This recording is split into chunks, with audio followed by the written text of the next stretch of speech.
ಪ್ರತ್ಯಾಹಾರವನ್ನ ಹೇಳಿದ್ರು. ಈಗ ಈ ಸೂತ್ರದಲ್ಲಿ ಧಾರಣ ಅಂಗವೆಂಬ ಪ್ರತಿಪಾದನೆಯನ್ನು ಮಾಡ್ತಾರೆ ನೋಡ್ರಿ.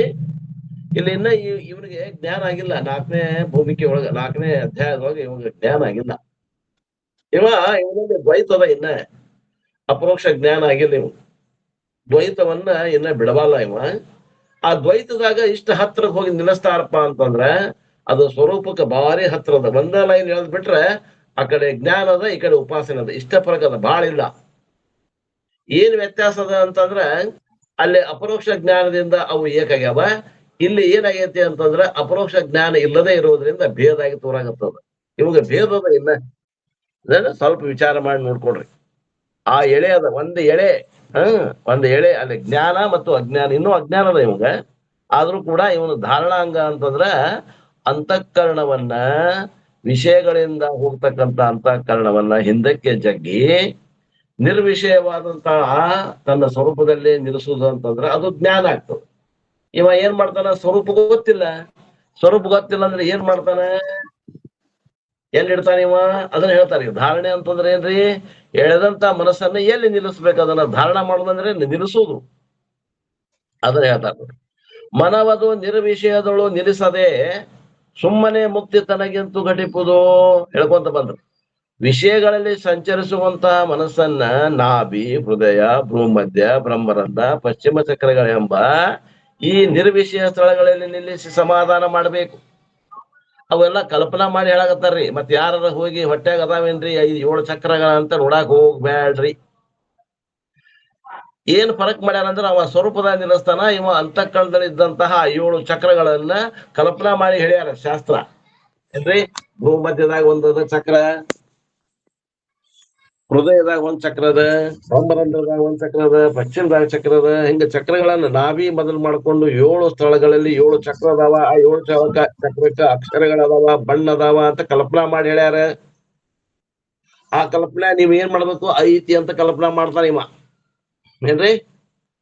ಐತಿ ಅಂತ ಕಲ್ಪನಾ ಮಾಡ್ತಾನ. ಅಲ್ಲಿ ಯಾವ ಬಣ್ಣ ಹೇಳ್ತಾರ? ಹಳದಿ ಬಣ್ಣ ಅಂದ್ರೆ ಹಳದಿ ಬಣ್ಣ ಕಲ್ಪನಾ ಮಾಡ್ತಾನ. ದಳಗಳಂದ್ರ ಆ ದಳಗಳ ಕಲ್ಪನಾ ಮಾಡ್ತಾನ. ದಳದಲ್ಲಿ ಅಕ್ಷರಗಳನ್ನ ಕಲ್ಪನಾ ಮಾಡ್ತಾನೆ. ಏನ್ರಿ? ಅದು ಕಲ್ಪನಾ ಮಾಡಿದ್ದ ಒಂದ್ ದಿವ್ಸ ಏನಾಗ್ತದ? ಖರೆ ಅನ್ಸ ಚಾಲು ಆಗ್ತದ. ಇಷ್ಟ ಅದ ಟೆಕ್ನಿಕ್. ಇದ್ರಾಗ ಏನು ಭಾಳ ಇಲ್ಲ.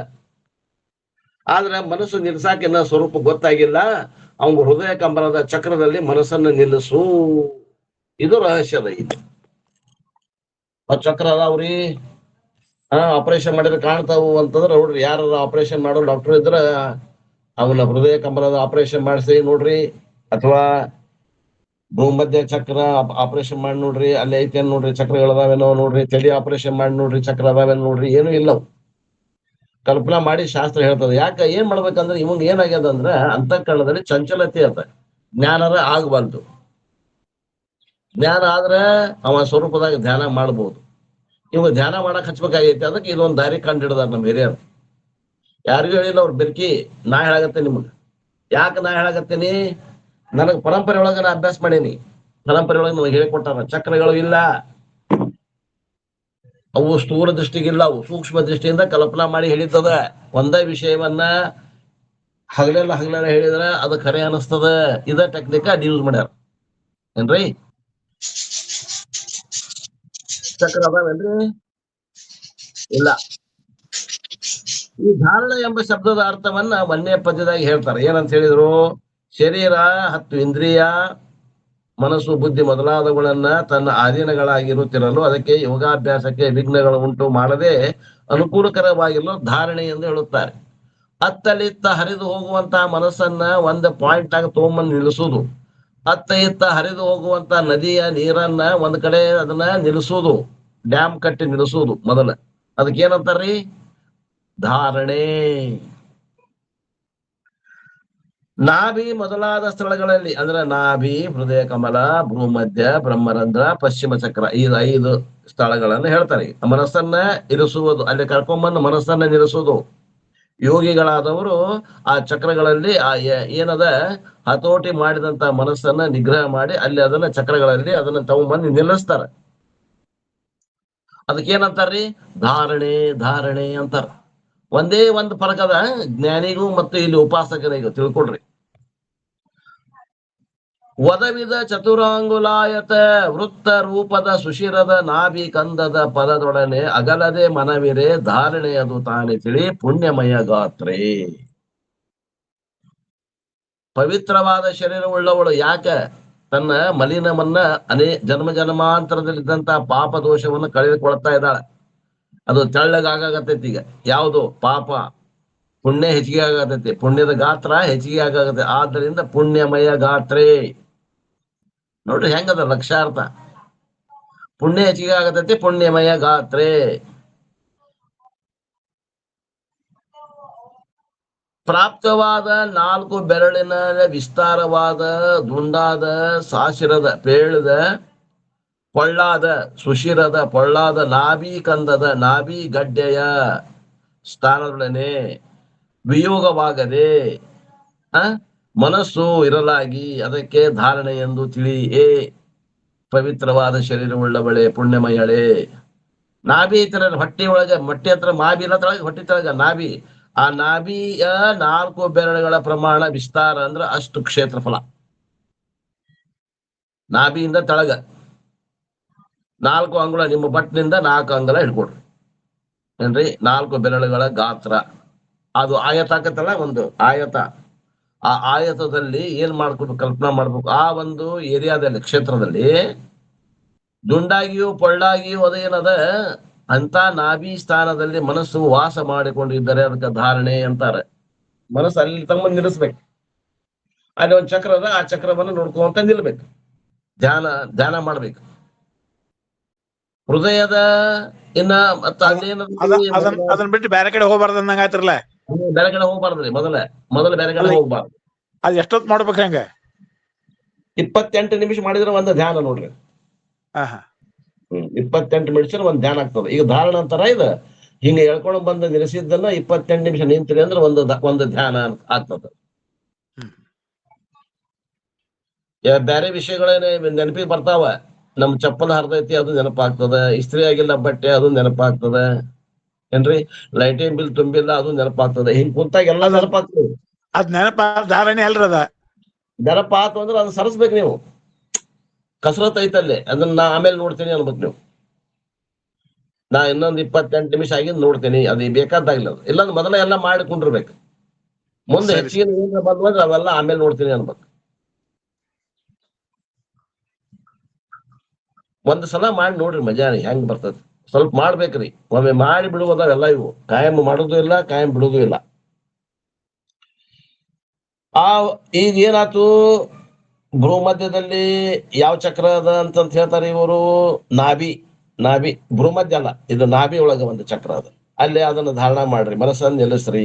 ನಂತರ ಹಾಗೆ ಬೆನ್ನೆಲುಬು ಗುಂಟ ಇವೆಲ್ಲ ಚಕ್ರಗಳನ್ನ ಕಲ್ಪನಾ ಮಾಡ್ಬೇಕ್ರಿ. ಮೂಲಾಧಾರ, ಸ್ವಾಧಿಷ್ಠಾನ, ಮಣಿಪುರ, ಅನಾಥ, ವಿಶುದ್ಧಿ, ಆಜ್ಞಾ, ಶಿಖಾ ಚಕ್ರ ಅಂತ 7 ಚಕ್ರಗಳು, 7 ಸ್ಥಾನಗಳು. ಅಲ್ಲೇ ನೀವು ಏನ್ ಮಾಡ್ಬೇಕು, ಕಲ್ಪನಾ ಮಾಡ್ಕೊಂತ ಬರ್ಬೇಕು. ಈಗ ಹೇಳೋದು ನಾಭಿ ಸ್ಥಾನದಲ್ಲಿ. ಅದನ್ನ ತೊಂಬಂದಲ್ಲಿ ಮಣಿಪೂರಕ ಚಕ್ರ, ಮಣಿಪುರ ಚಕ್ರ. ಇದು ಮಣಿಪುರ ಎಲ್ಲ ಇಷ್ಟು ಮುಗೀತು ಅಂದ್ರೆ ಅಲ್ಲಿ ಚಕ್ರದ್ದು ಹೇಳ್ಯಾರ ನೋಡ್ರಿ. ಅವು ಎಷ್ಟೆಷ್ಟು ಅಕ್ಷರಗಳದಾವ, ಅದು ಯಾವ ವರ್ಣದದ, ಆ ದಳಗಳ ಎಷ್ಟು, ಅದೆಲ್ಲವನ್ನ ನೆನ್ಪಿಡ್ಕೋಬೇಕು ಏನ್ರಿ. ನೆನ್ಪಿಡ್ಕೊಂಡು ನೀವು ಅದನ್ನ ಮಾಡಿದ್ರಿ ಅಂದ್ರೆ ಧಾರಣೆ ಅನಿಸ್ಕೊತದ. ಬಳಿಕ ಅದು ಮುಂದಿನ ಸ್ಟೆಪ್ ಎಲ್ಲಿ ಬರ್ತದ ಅಂತಂದ್ರ, ಈಗ ಮೂಲಾಧಾರ, ಸ್ವಾಧಿಷ್ಠಾನ, ಮಣಿಪುರ, ಅನಾಹತ ಚಕ್ರ, ಹೃದಯ ಚಕ್ರ. ಈ ಹೃದಯ ನಮ್ದು ಏನದ, ಫಿಸಿಕಲ್ ಹಾರ್ಟ್ ಏನದ, ಎಡಗಡೆ ಅದ. ಇದು ಬಲಗಡೆ ಐತೆ ಅಂತ ಕಲ್ಪನಾ ಮಾಡ್ರಿ. ಅಂದ್ರೆ ಬಲಗಡೆ ಅಂದ್ರೆ ಬೆನ್ ಹುರಿಯಾಗನ ನಮ್ ಹೃದಯದ ಎಲ್ಲೈತಿ ಅಲ್ಲೇ ಭಾಗಕ್ಕ ಅನಾಹತ ಚಕ್ರ ಅದ. ಆ ಅನಾಹತ ಏನದ, ಹೃದಯ ಚಕ್ರ ಏನದ, ಅದರ ಮಧ್ಯದಲ್ಲಿ ಮನಸ್ಸನ್ನ ಇರಿಸುವುದಕ್ಕೆ ಅದಕ್ಕೂ ಧಾರಣೆ ಅಂತಾರೆ. ಅದನ್ನ ಹೇಳ್ತಾರೆ ಈಗ 3ನೇ ಪದ್ಯದಿಂದ. ಹೃದಯದ ಅಂಗುಷ್ಟ ಮಾತ್ರದ ದಹರಾಕಾಶ ಪದ ಮಧ್ಯ ಜಡೆಯಲ್ಲಿ ಚಲಿಸದೆ ಸದಮಳ ಮನವಿರಲ್ಲದೆ ಧಾರಣೆ ಎಂದು ಸುದತಿ ನೀನರಿವು ನಿಶ್ಚಯಿಸುವುದು. ಆ ಒಂದೊಂದು ಚಕ್ರದಲ್ಲಿ ನಿಲ್ಲಿಸೋದು, ಮನಸ್ಸನ್ನ ನಿಲ್ಲಿಸ್ಕೊಂತ ಬರುವುದು. ಅಲ್ಲಿ ದಳ, ಅಕ್ಷರ, ವರ್ಣ ಅವನ್ನೆಲ್ಲ ನೋಡ್ಕೊಂತ ಅದರಲ್ಲಿ ಏಕಾಗ್ರವಾಗಿ ನೋಡುವುದು. ಅಂಗುಷ್ಟ ಮಾತ್ರ ಪ್ರಮಾಣ ಬಳ್ಳದ್ದು ಹೃದಯವಿರುವುದು. ಅಂಗುಷ್ಟ ಎಷ್ಟದ ನಮ್ದು? ಅಂಗುಷ್ಟ ಅಂದ್ರೆ ಹೆಬ್ಬೆಳ್ಳದ ಏನ ಇದೈತಲ್ಲ ಅಂಗುಷ್ಟ, ಇಷ್ಟದ ನೋಡ್ರಿ ಪ್ರಮಾಣ, ಗಾತ್ರ. ನಮ್ಮ ಈಗ ಸ್ವಲ್ಪ ಇದು ದಪ್ಪ ಇತ್ತು ಅಂಗುಷ್ಟ ಅಂದ್ರೆ ಅಷ್ಟು ದಪ್ಪ ಇರ್ತೈತಿ ಹೃದಯ. ಅದು ತೆಳಗಿರ್ತಂದ್ರೆ ಅವ್ರ ಹೃದಯನು ತೆಳಗಿರ್ತದ. ಆ ಸೈಜ್ ನಮ್ದು ಹೆಂಗದ ನಮ್ದು ಹೃದಯ ಅಂತಂದ್ರೆ ಈ ಅಂಗುಷ್ಟ ಮಾತ್ರ ನೋಡ್ಕೊಡ್ರಿ. ನಿಮ್ ಹೆಬ್ಬಾಳ ಬಲಗೈ ಹೆಬ್ಬಾಟ ಅಂಗುಷ್ಟ ಐತಲ್ಲ, ಆ ಹೆಬ್ಬಟ್ ನೋಡ್ಕೊಡ್ರಿ. ಅಷ್ಟ ಗಾತ್ರ ಇದೆ, ಅಷ್ಟ ಅದ್ರದ್ದು ವಿಸ್ತಾರ ಅದ. ಹೌದ್ರಿ. ಏ ಮಂಗಲ ಅದರಲ್ಲಿ ಯಾವ ಅತಿ ಸೂಕ್ಷ್ಮ ಆಕಾಶ ತತ್ವ ಉಂಟೋ ಆ ಒಂದು ಹೃದಯದಲ್ಲಿ ಇರುವಂತಹ ಆ ತಗೊಳ್ರಿ. ಅಲ್ಲ ಮ್ಯೂಟ್ ಮಾಡಿ ತಗೊಳ್ರಿ. ಮ್ಯೂಟ್ ಮಾಡಿ ಮ್ಯೂಟ್ ಮಾಡಿ.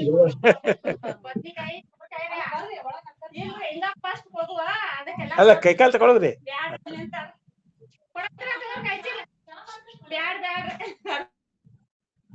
ಮ್ಯೂಟ್ ಮಾಡ್ರಿ. ದುಡ್ಡ ಇದಾರೆ ಏನ್ರಿ ಅದ್ ಗದ್ಲ? ಆಯ್ತಾಳ್ರಿ, ಮಾಡ್ಯಾರ ಯಾರೋ ಬಂದಾರ ತೋರ್ ಲಕ್ಷ ಆಗ್ಯದ ಕಡೆ. ಅಂಗುಷ್ಟ ಮಾತ್ರ ಗಾತ್ರವುಳ್ಳಂತ ಹೃದಯವುದು ಇರುವುದು. ಅದರಲ್ಲಿ ಯಾವ ಸೂಕ್ಷ್ಮವಾದಂತ ಅತಿ ಸೂಕ್ಷ್ಮವಾದಂತ ಆಕಾಶ ತತ್ವ ಅದ. ಆಕಾಶ ತತ್ವ ಅಂದ್ರೆ ಏನ್ರಿ? ಪೊಳ್ಳು ನೋಡ್ರಿ. ಇವೆಲ್ಲ ಆಕಾಶ ಮತ್ತೆ ಹೊರಗೆ ಹೋಗ್ಬೇಡ್ರಿ. ನೀಲಿ ಬಣ್ಣದ ಆಕಾಶ ಕಡೆ ಆ ಪೊಳ್ಳು ತತ್ವಕ್ಕ ಆಕಾಶ ಅಂತಾರ. ಏನ್ರಿ? ಅವಕಾಶ ಮಾಡಿಕೊಟ್ಟಂತ ತತ್ವ ಏನದ? ಆ ಹೃದಯ ಅಂಗುಷ್ಟ ಮಾತ್ರ ಹೃದಯದಲ್ಲಿ ಏನು ಪೊಳ್ಳ ಇದಲ್ಲ, ಅದು ದಹರಾಕಾಶವೆಂದು ಹೇಳಿಸಿಕೊಡ್ತದೆ. ಅದಕ್ಕೇನಂತಾರೆ? ದಹರಾಕಾಶ. ಘಟ ಇತ್ತಂದ್ರೆ ಘಟಾಕಾಶ ಅಂತಾರ, ಮಠ ಇತ್ತಂದ್ರೆ ಮಠಾಕಾಶ ಅಂತಾರ, ಹೃದಯ ಇತ್ತಂದ್ರೆ ಹೃದಯಾಕಾಶ ಅಂತಾರ, ಆ ಹೃದಯಕ್ಕನ ದಹರಾಕಾಶ ಅಂತ ಕರೀತಾರೆ. ಅದರಲ್ಲಿ ಮನಸ್ಸು ಅತ್ಯಂತ ಚಂಚಲವಾಗದೆ ಪರಿಶುದ್ಧವಾಗಿರಲು ಅದಕ್ಕೆ ಧಾರಣೆ ಎಂದು ಹೇಳುತ್ತಾರೆ. ಇವು ವಿವಿಧ ಸ್ಥಳಗಳಲ್ಲಿ ಮನಸ್ಸನ್ನ ನಿಲ್ಲಿಸೋದು. ಅಂದ್ರೆ ಮುಂದ ಇವತ್ತಿನ ಪದ್ಯ ಬರ್ತೈತಿ ನೋಡ್ರಿ. ನಿನ್ನೆವರೆಗೆ ಇಷ್ಟ ಅಭ್ಯಾಸ ಮಾಡಿದ್ರಿ ನೀವು. ನಿನ್ನ ನಾ ಇರ್ಲಿಲ್ಲ, ಮನೇನು ಇರ್ಲಿಲ್ಲ, ನೀವ ಓದಿರಿ. ಇಷ್ಟ ಆಗಿತ್ತು ಅಂದ್ರೆ ಅರ್ಥ ಸರಿ, ಇರ್ಲಿಕ್ಕಂದ್ರೆ ಏನ್ ಹೆಚ್ಚು ಕಮ್ಮಿ ಆಗಿತ್ತು ಅಂದ್ರೆ ಹಿಂಗಂತ ತಿಳ್ಕೊಡು. ಇನ್ನ ಮುಂದೆ ಭ್ರೂಮಧ್ಯ ಅಂತಂದ್ರೆ 2 ಹುಬ್ಬುಗಳ ಮಧ್ಯದಲ್ಲಿ ತಗೊಂಡ್ಬರ್ಬೇಕು ಆ ಮನಸ್ಸನ್ನ. ಭ್ರೂಮಧ್ಯದ ಅಲ್ಲಿ ಭ್ರೂಮಧ್ಯಗತ ಅಂದ್ರೆ ಭ್ರೂಮಧ್ಯದಲ್ಲಿ ಇರುವಂತ ಆಕಾಶದಲ್ಲಿ, ಆಕಾಶ ಅಂದ್ರೆ ಆ ಪೊಳ್ಳಿನಲ್ಲಿ, ಅಲ್ಲಿ ಯಾವ ಚಕ್ರ ಅದ ರೀ? ಅನಾಹತ ಅದ ವಿಶುದ್ಧಿ ಚಕ್ರ ಅದ ನೋಡಿ. ವಿಶುದ್ಧಿ ಗಂಟಲ್ದಾಗೈತಿ. ಆಜ್ಞಾ ಚಕ್ರ ಇಲ್ಲಿ ಹನಿ ಮ್ಯಾಗ. ಆ ಆಜ್ಞಾ ಚಕ್ರದಲ್ಲಿ ಮನಸ್ಸನ್ನು ಅದಕ್ಕೆ ಧಾರಣೆ ಎಂದು ಕರೆಯುತ್ತಾರೆ. ಭ್ರೂಮಧ್ಯದಳು ರಂಜಿಸುವ ಪರಮ ಯೋಮನಾಮದ ಚೌಕ ಮಧ್ಯದೊಳು ಹೊಂದಿ ಆ ಮನವಿರಲುವುದೇ ಧಾರಣೆ ಎಂದು ಸುಪ್ರೇಮದಿಂದ ಅರಿ ಪೂರ್ಣ ಶಶಿಮುಖಿ. ನೋಡಿ, ಪೂರ್ಣ ಶಶಿಮುಖಿ ಅಂದ್ರೆ ಈಗ ಹೇಗ ಒಳ್ಳೆಯದೇ ಬರೀತಾರ್ರಿ. ನಿಜಗೊಂಡ್ರು ಕರೆ ಅದ ಕಲಿಬೇಕ್ರಿ. ಹುಣ್ಣಿಮೆಯ ಚಂದ್ರನಂತೆ ಶೋಭಾಯಮಾನವುಳ್ಳ ಮುಖವುಳ್ಳ ಸ್ತ್ರೀಯಳೇ, 2 ಹುಬ್ಬುಗಳ ಮಧ್ಯದಲ್ಲಿ ಶೋಭಿಸುವ ಮಹತ್ತರವಾದ ಆಕಾಶವೆಂಬ ಹೆಸರಿನ ಚೌಕ ಮಧ್ಯದಳು. ಚೌಕ ಅಂತ ಯಾಕಂತಾರ ಅಂತಂದ್ರ, ಈ 4 ಕಡೆ ರಸ್ತೆ ಹೋಗ್ತಾವ ನೋಡ್ರಿ, ಅದಕ್ಕೆ ಚೌಕ ಅಂತ ಏನ್ರಿ. 4 ಕಡೆ ರಸ್ತೆ ಹೋಗ್ತಾವ, ನೀವು ಎಲ್ಲಿ ಬೇಕಾದಲ್ಲಿ ನೋಡ್ಬೋದು ಏನ್ರಿ. 4 ಕಡೆ ರಸ್ತೆ, ಒಂದೇ ಕಡೆ ಒಂದು ಚೌಕ ಇರ್ತದ, ಅದಕ್ಕೆ ಏನಂತಾರ? ಚೌಕ ಅಂತ ಕರೀತಾರ. ಆ ಚೌಕ ಮಧ್ಯದಲ್ಲಿ ಸಂಬಂಧವಾಗಿ ಮನಸ್ಸು ಇರಲಾಗಿ ಅದಕ್ಕೆ ಧಾರಣೆ ಎಂದು ಹೇಳುತ್ತಾರೆ. ಅವಕ್ಕೆ ಚೌಕದ ಬಗ್ಗೆ ನಿಮಗ ನಾ ಇದ್ರಾಗ ಹೇಳಿದ್ದೆ, ಕೈವಲ್ಯ ಪದ್ಧತಿ ಯೋಗ ಪ್ರತಿಪಾದನಾ ಸ್ಥಳದಲ್ಲಿ ಹೇಳಿದ್ದೆ. ಆ ಚೌಕದಲ್ಲಿ ಏನೇನು ಗ್ರಹಣ ಮಾಡಬೇಕು ಅಂತ ಆ ರೀತಿಯನ್ನ ನೆನಪು ಮಾಡ್ಕೊಡ್ರಿ. ಅದನ್ನ ಹೆಚ್ಚಿಗೆ ಹೇಳಕ್ ಹೋಗುದು ಎಲ್ಲ ಉಪಾಸಕರದ್ದು ಐತಿದ್ರೆ, ಏನ ಇದ್ರಾಗ ಶಾಸ್ತ್ರ ಏನಿಲ್ಲ. ಅತಸ್ಮಿನ್ ತದ್ಬುದ್ಧಿ ಇತಿ ಉಪಾಸನ. ಉಪಾಸನ ಅಂದ್ರೆ ಏನ್ರಿ ಅಂದ್ರ ಅತಸ್ಮಿನ್ ತದ್ಬುದ್ಧಿ ಇತಿ ಉಪಾಸನ. ಏನ್ರಿ ಹಿಂಗಂದ್ರ? ಅತಸ್ಮಿನ್ ತದ್ಬುದ್ಧಿ ಅಂದ್ರೆ ಏನು? ಅದು ಅಲ್ಲದ್ರಲ್ಲಿ ಅದೇ ಎಂಬ ಭಾವನೆ ಮಾಡುದ್ರಿ ಏನ್ರಿ. ಅದು ಅಲ್ಲದ್ರಲ್ಲಿ ಅದೇ ಎಂಬ ಭಾವನೆ. ಸಾಲಿಗ್ರಾಮದಲ್ಲಿ ಕಂಡಕಿ ನದಿಯಲ್ಲಿ ಸಿಗುವಂತ ಒಂದು ಕಲ್ಲನ್ನು ತೆಗೆದುಕೊಂಡು ಬಂದು ವಿಷ್ಣು ಅಲ್ಲದಂತಹ ಸಾಲಿಗ್ರಾಮದಲ್ಲಿ ವಿಷ್ಣು ಬುದ್ಧಿ ಮಾಡುವುದಕ್ಕೆ ಏನಂತಾರ? ಉಪಾಸನೆ.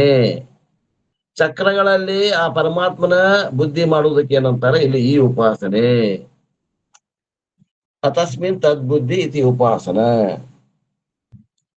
2 ಹುಬ್ಬುಗಳ ಮಧ್ಯದಲ್ಲಿ ಮನೋಹರವಾದಂತ ಮನಸ್ಸು ಹರ ಆಗ್ತದಲ್ಲಿ, ಅಂದ್ರೆ ಮನಸ್ಸು ನಾಶ ಆಗ್ತದ್ರಿ. ಅದರಿಂದ ಮನೋಹರ, ಮನಸ್ಸು ನಾಶ ಆಗುವಂತ ಸ್ಥಳ ಅದು. 2 ಹುಬ್ಬುಗಳ ಮಧ್ಯದಲ್ಲಿ ಮನಸ್ಸನ್ನ ನಿಲ್ಲಿಸಿ ಒಂದು ದೊಡ್ಡದಾದ ಆಕಾಶ ಐತಿ. ಅದು ಚೌಕೋಣ ಆಕೃತಿ ಆಗ್ತಾ ಇದ್ದ. ಚೌಕೋಣ ಅಂತಂದ್ರೆ ಆಯತ ಅಲ್ಲ, ಇದು ಚೌಕ. ಇದು ಆ ಆಕೃತಿಯದ್ ಏನಿರ್ತೈತಿ ಅಂದ್ರೆ ಭ್ರೂಮಧ್ಯ ಸ್ಥಾನವು ಆಕಾಶ ಸಂಬಂಧಿ 2 ಶ್ರೋತ್ರಗಳು, ಪೃಥ್ವಿ ಸಂಬಂಧಿ 2 ನಾಸಿಕ ರಂಧ್ರ. ಹೇಳಿಬಿಟ್ರ ನೋಡ್ರಿ ಅವನ್ನ. ಅಲ್ಲಿ ಏನ್ ಹೇಳ್ಯಾರ ಕೈವಲ್ಯ ಪದ್ಧತಿ ಅದನ್ನ ಹೇಳ್ತಾರ ನೋಡ್ರಿ. ಆ ಒಂದು ಚೌಕದಲ್ಲಿ ಏನೇನ್ ಕೂಡ್ತಾವ್ರಿ ಅಂತಂದ್ರ ಆಕಾಶಕ್ಕೆ ಸಂಬಂಧಪಟ್ಟಂತ 2 ಶ್ರೋತ್ರಗಳು, ಕಿವಿಗಳ ಸಂಪರ್ಕ ಐತಲ್ಲಿ. ಆ ಭೂಮಧ್ಯೆಗೆ 2 ಕಿವಿಗಳ ಸಂಪರ್ಕ ಐತಿ. ಮತ್ತ ಪೃಥ್ವಿ ಸಂಬಂಧಿ 2 ನಾಸಿಕ ರಂಧ್ರಗಳು, ಮೂಗಿಗೆ ಸಂಬಂಧಪಟ್ಟಂತ 2, ಪೃಥ್ವಿಗೆ ಸಂಬಂಧಪಟ್ಟಂತ 2 ರಂಧ್ರಗಳು. ಹೀಗೆ 4 ದಾರಿಗಳು ಕೂಡಿಕೊಂಡಿರುವುದರಿಂದ ಅದು ಚೌಕವಾಗಿರುತ್ತದೆ.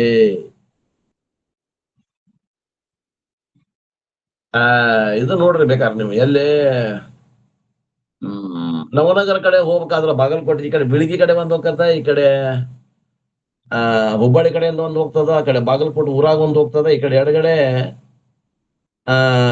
ಯಾವ ಊರ್ ಹೋಗ್ತೈತೆ ಅಲ್ಲಿ ಅದು ಚೌಕ ಅಂದ್ರೆ 4 ಕಡೆ ಹೋಗುದು ದಾರಿಯಿಂದ ಕಲ್ಪನೆ ಮಾಡ್ಕೊಡ್ರಿ. ಅಲ್ಲೇನು ಬರ್ತದ. ಈ ಕಡೆ ಬೆಳವಡಿ ಕಡೆ ಹೋದಾಗನು ಒಂದು ಚೌಕ್ ಬರ್ತೈತೆ ನೋಡ್ರಿ.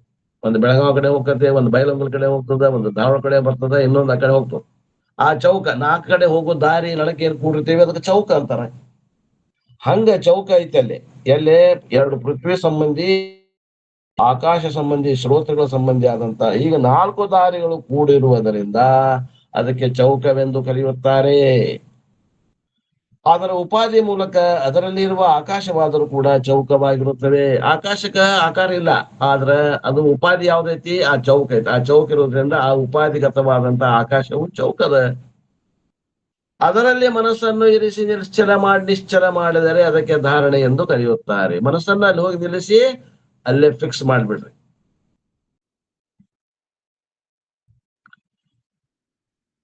ಅದಕ್ಕೇನಂತಾರ್ರಿ, ಧಾರಣೆ. ಎಲ್ಲ ಧಾರಣೆನೇ ಇದು. ಈ ಕಂಪ್ಲೀಟ್ ನಿದ್ದೆ ಹತ್ತತ್ರಿ. ಹಾ, ಹಿಂಗ್ ಮಾಡ್ಬಿಡ್ರಿ ನಿದ್ದೆ ಹತ್ತತ್ರಿ. ನಿದ್ದೆ ಹತ್ತಿ ಸ್ವಲ್ಪ ಊಟ ಕಮ್ಮಿ ಮಾಡ್ರಿ. ನಿದ್ದೆ ಮಾಡಬಾರ್ದು. ನಿದ್ದೆ ಮಾಡಬಾರ್ದ್ರಿ. ನಿದ್ದೆ ಮಾಡಕ್ ಹೋಗ್ಬಾರ್ದು. ಊಟ ಪ್ರಿಯ. ಊಟ ಕಮ್ಮಿ ಮಾಡ್ರಿ, ಹಾಸಿಗೆ ದೂರ ಇಡ್ರಿ ಏನ್ರಿ. ಆಮೇಲೆ ಚಲೋ ತಂಗ ನಿದ್ದೆ 6 ರಿಂದ 7 ತಾಸು ನಿದ್ದೆ ಮಾಡಿ ಇದನ್ನ ಮಾಡ್ರಿ. ನಿದ್ದೆ ಬಹಳ ಆಯಾಸದಾಗ ಮಾಡಕ್ ಹೋದ್ರೆ ನಿದ್ದೆ ಬರ್ತದೆ, ಯಾರಿಗಾದ್ರೂ ಬರ್ತದೆ. ಸರಿ ಸರಿ. ನಿದ್ದೆ ಮಾಡಿದ ನಂತರ ಮಾಡ್ರಿ. ಆಮ್ಯಾಗ ಹಾಸಿಗೆ ಮ್ಯಾಗ ಕುತ್ಕೊಂಡ್ ಮಾಡ್ಬೇಡ್ರಿ. ಹಾಸಿಗೆ ಕುತ್ಕೊಂಡು ಯಾರಿಗಾದ್ರೂ ನಿದ್ದೆ ಬರ್ತದೆ. ಸರಿ ಸರಿ ಸರಿ. ನಿದ್ದೆ ಮಾಡಬಾರ್ದು. ಬಳಿಕ ಈ ಬ್ರಹ್ಮರಂಧ್ರದಲ್ಲಿ ಮನಸ್ಸನ್ನು ಇರಿಸುವುದು. ಬ್ರಹ್ಮರಂಧ್ರ ಅಂತಂದ್ರೆ ಎಲ್ಲೈತಿ ಅಂದ್ರೆ ಇದು ನೆತ್ತಿಯ ಮಧ್ಯದಲ್ಲಿ ಇದೆ. ಅಳ್ಳೆತ್ತಿ ಅಂತಾರಲ್ಲ, ಅಲ್ಲಿ ಅದ ನೋಡ್ರಿ. ಸಹಸ್ರದಳ ಕಮಲ ಅದಲ್ಲಿ ಬ್ರಹ್ಮರಂಧ್ರ. ಪೊಳ್ಳು ಅಲ್ಲಿ ಕೈ ಹಿಡಿದು ನೋಡ್ರಿ, ಪೊಳ್ಳು ಇರ್ತದೆ. ಮಕ್ಕಳದಂತೂ ಬಹಳ ಪೊಳ್ಳು ಇರ್ತೈತಿ. ಅಲ್ಲಿ ಒಂದು ರಂಧ್ರ ಅದ, ಅಲ್ಲಿ ಒಂದು ಚಕ್ರ ಅದ, ಅದಕ್ಕೆ ಬ್ರಹ್ಮರಂಧ್ರ ಅಂತಾರ. ಅಲ್ಲಿ ಮನಸ್ಸನ್ನ ನಿಲ್ಲಿಸಿ ಧಾರಣೆ ಮಾಡುವುದನ್ನು ಹೇಳ್ತಾರೆ. ದಳ ಸಾಸಿರಗಳಿಂದ ಯಶವ. ದಳ ಅಂತಂದ್ರ ಅವು ದಳಗಳು ಎಷ್ಟು ಅದಾವು? 1000 ದಳಗಳು ಅದಾವು. ಯಶವ ಅಂದ್ರೆ ಶೋಭಿಸುವ. ತ್ರಿಕೋಣಮಾದ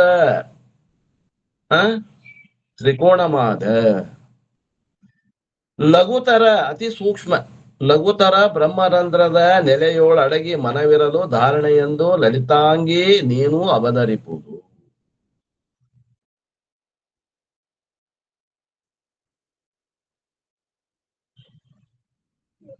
ನೋಡ್ರಿ, ಇಲ್ಲಿ ಲಲಿತಾಂಗೇನು ಹಂಗದಾಳ, ಆಮೇಲೆ ಅದಕ್ಕೆ ದಳನು ಹಂಗ ಅದ, ಅದ್ರ ಸ್ಥಳನು ಹಂಗ ಅದ. ಅಲ್ಲಿ ಮನಸ್ಸು ಲಯ ಆಗ್ತದ್ರಿ. ಮನಸ್ಸು ಲಯ ಆಗ್ತದ. ಆದ್ರೆ ನೀವು ಎಚ್ಚರ ಇರ್ಬೇಕು.